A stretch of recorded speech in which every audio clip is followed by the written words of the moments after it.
And we understood. We had a meeting late last night at 10 o'clock with the leadership. And then they said, we have been very cautious about this issue.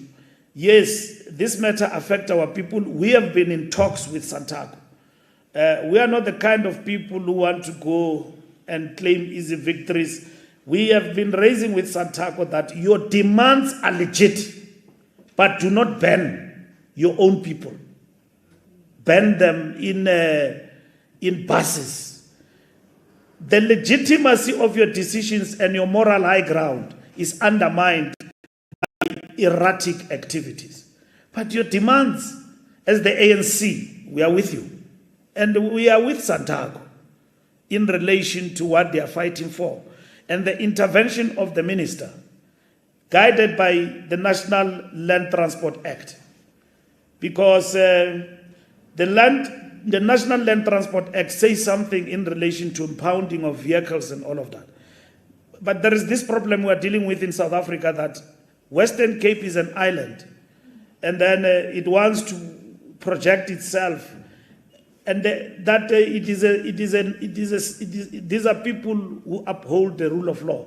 The issue in Cape Town and the strike of the taxi industry, you can never resolve the mobility and public means of transport for the working class and think you can resolve it without the taxi industry.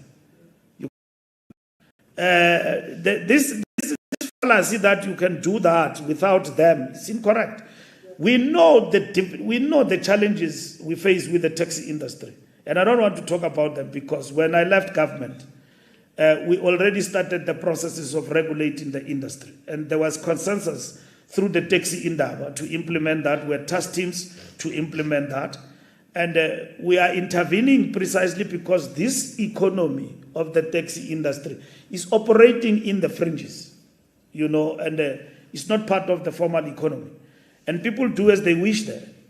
They abuse our people, they do all sorts of things, and so on. But it's an important industry in our country.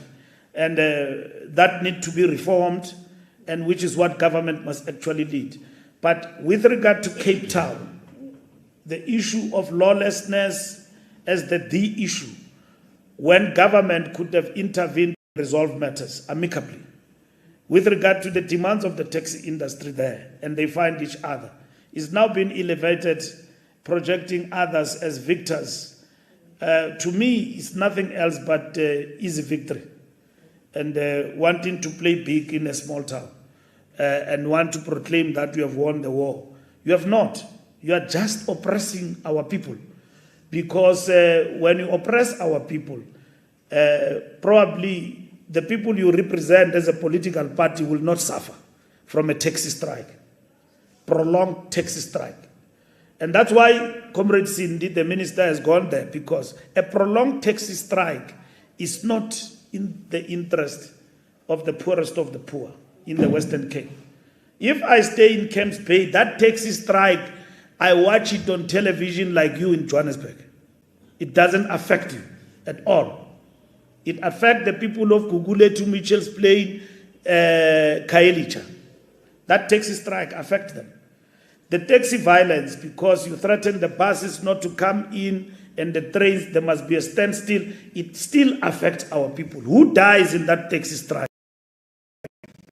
So it was important for the Western Cape government, not even Western Cape, the Metro, to intervene decisively and close the strike in the interest of the people. Close the strike, make compromises, and not be intransigent. You want to impound, you want to do everything, people must pay 10,000 and so on.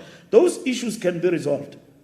I've been in the Western Cape resolving taxi feud and strikes. I spent 5 days with the DA government there, working with them, and we resolved the issues amicably, because we understood that these strikes affect the poorest of the poor and our people.